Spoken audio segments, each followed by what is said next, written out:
Hello everyone, welcome back to our channel जिसमें हम अपने टॉपिक्स पढ़ते हैं endocrine physiology with reference to the USMLE step 1। And आज का जो हमारा टॉपिक है इट इज़ इंसुलिन। इंसुलिन जैसे कि हमें मालूम है कि एक पेनक्रियास से रिलीज होने वाला हार्मोन है। इस हार्मोन की इम्पोर्टेंस ये है कि ये हमारे पास ग्लूकोज को बॉडी में मेंटेन करने के लिए one of the major hormone है। हमने लास्ट टाइम पढ़ा था कि ग्लूकागोन क्या होता है। सो ग्लूकागोन हमने पढ़ लिया था क्योंकि हमने हमने ग्लूकागोन का रोल ये पढ़ा था कि glucagon is use to increase the amount of glucose in body. ये जब भी बॉडी में हाइपोग्लाइसीमिया की कंडीशन होने लग जाती है उस कंडीशन में ग्लूकागोन रिलीज होता है और ये डिफरेंट प्रोसीजर्स के थ्रू ग्लूकोज के अमाउंट को बढ़ाता है, जैसे कि ग्लाइकोजिनोलाइसिस, ग्लूकोनियोजेनेसिस, कीटोजेनेसिस एक्सेट्रा। तो ऐसी कंडीशंस में ग्लूकागोन रिलीज होता है। लेकिन जब हम फास्टिंग स्टेट में होते हैं तब तो ग्लूकागोन रिलीज हो गया, लेकिन जब हम वेल फेड स्टेट में हैं, जब हमारी बॉडी में ग्लूकोज की अमाउंट बहुत ज़्यादा है और नॉर्मल से भी ज़्यादा ग्लूकोज प्रोड्यूस होने लगे, यानी कि हाइपर ग्लाइसीमिया की कंडीशन बॉडी में डेवलप होने लग जाए, ऐसी कंडीशंस में हमारे पास एक हार्मोन होता है that is insulin that plays a major role in regulating the amount of glucose in the body and normalizing the glucose levels.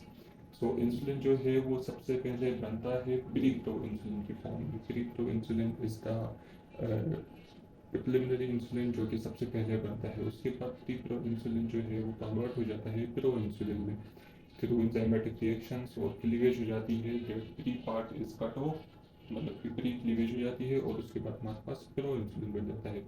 Dead proinsulin is also not in active stage. This proinsulin is present in the secretory granules in the cytoplasm of the cell. अभी तक ये बाहर release नहीं हुआ। ये बाहर release होता है in the form of insulin plus C peptide. So C peptide is basically a proteinaceous structure it is attached to the insulin molecule. So जब भी इंसुलिन रिलीज होता है in its active form it comes along with C peptide. Insulin का function क्या होता है? Insulin का function होता है कि it basically on molecular level it increases the activity of tyrosine kinase. Tyrosine kinase की एक्टिविटी बढ़ाने की वजह से it also helps in the glucose Uptake.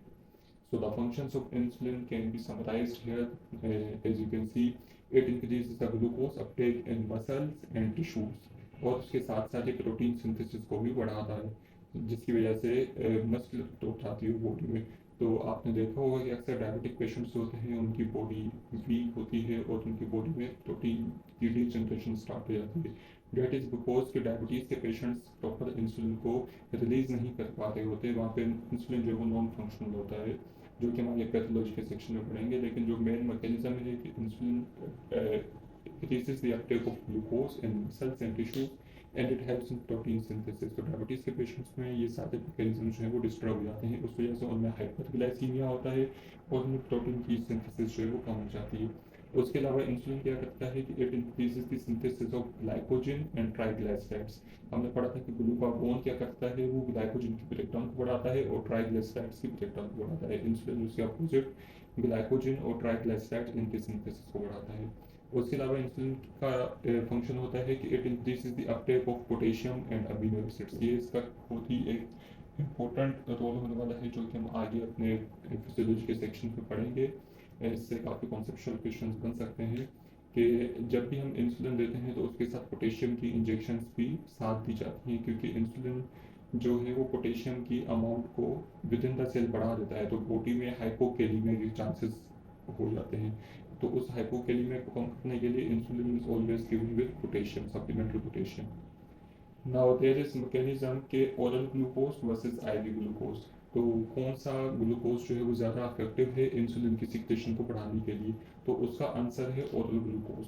तो ओरल ग्लूकोज इस टाइप के क्वेश्चन भी काफ़ी जज किए जाते हैं इतना यूएसएमडी के लेवल पे भी। Oral glucose increases the amount of insulin in the body as compare to IV glucose. The तो ओरल ग्लूकोज जो है वो इंसुलिन की अमाउंट को बढ़ाने में ज़्यादा हेल्पफुल होता है as compare to IV glucose. उसका रीज़न ये होता है कि जब भी इंसुलिन को ग्लूकोज की ओरल अपटेक होती है तो उस कंडीशन में स्टमक से दो हार्मोन्स रिलीज होते हैं which GLP and GIP. GLP stands for glycogen-like peptide and GIP stands for glucose insulinotropic peptide. So these two hormones help in the increasing the beta sensitivity of the beta islet cells. तो जब भी beta islet cells की sensitivity बढ़ेगी वहाँ से insulin ज़्यादा release होगा, और that is because of GLP and GIP। तो अगर IV ग्लूकोज लेंगे तो IV ग्लूकोज में GLP GIP रिलीज नहीं होंगे, जिसकी वजह से बीटा सेंसिटिविटी नहीं होगी, जिसकी वजह से इंसुलिन की अमाउंट कम सीक्रेट होगी बॉडी में। Then we want to know कि ग्लूकोज जो है वो किस तरीके से इंसुलिन की रिलीज कर पाता है पेनक्रियाज से।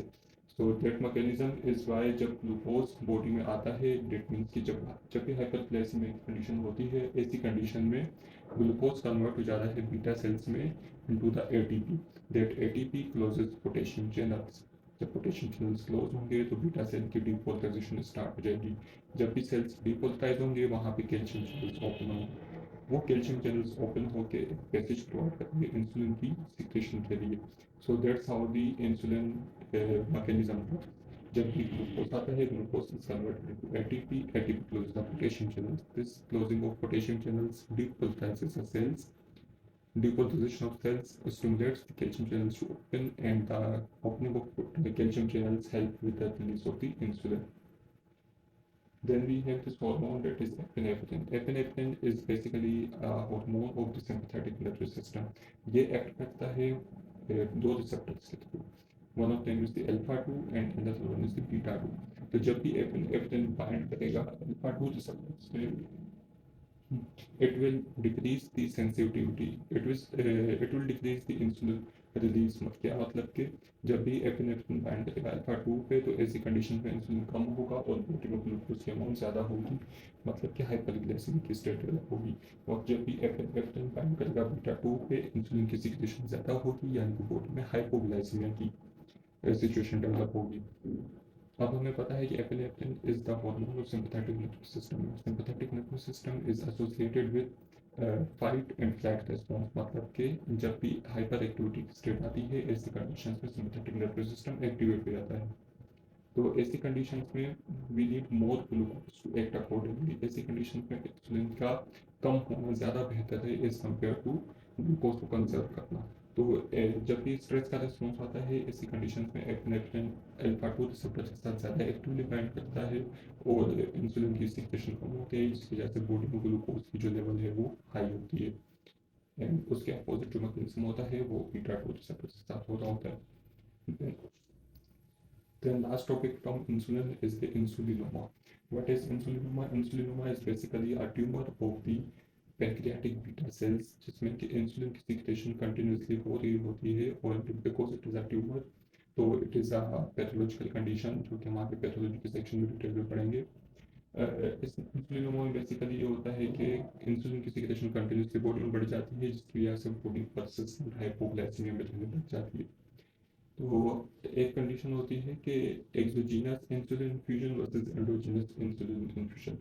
तो how do we differentiate between insulinoma, जो कि एक एंडोजीनस कंडीशन है जिसमें कंटिन्यूस इंसुलिन सीक्रेट होता है, वर्सेस एक्सोजीनस इंसुलिन एडमिनिस्ट्रेशन, मतलब कि किसी ने इंजेक्शन के थ्रू इंसुलिन लिया है। तो जैसा कि हमने पढ़ा कि insulin is always secreted along with C peptide. जब भी इंसुलिन की सिक्रेशन होती है, उसके साथ सी पेप्टाइड भी रिलीज होता है। तो ऐसी कंडीशन जिसमें इंसुलिन एंडोजीनसली प्रोड्यूस हो रहा है, सच एज इन इंसुलिनोमा, उसमें इंसुलिन के साथ साथ सी पेप्टाइड की अमाउंट भी बढ़ी हुई होगी।